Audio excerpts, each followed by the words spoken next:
mabuting blessing, regalo ay galing sa Diyos.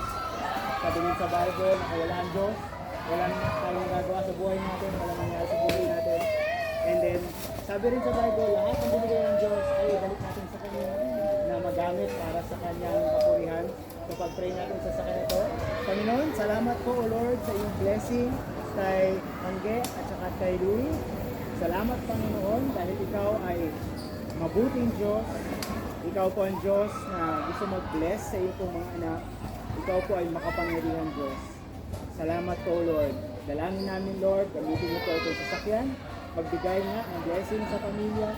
Lord, we pray, lahat po ng sasakay dito, ingatan niyo Panginoon. We ask Lord, ay layo niyo itong sasakyan na to, anumang aksidente, at hindi mapahamak Lord, at lahat ng sasakay at pagmamarayan nito ay maging safe, Panginoon Diyos.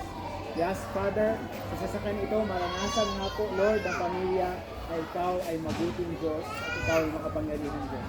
Dalangin namin Panginoon, magamit po ito Lord, para din Panginoon sa iyong kapulihan, para ikaw din ay matuwa o Lord God, at maging ginahawa o Lord sa pamilya. Kayo mag-provide Panginoon para sa lahat ng kailangan dito sa sasakyan mo ito. Kayo patuloy mag-provide sa pamilya nila Panginoon Diyos. Salamat po, salamat. Amin po ibigay Lord ang blessing sa pamilya, blessing na galing sa inyo sa sasakyan na ito.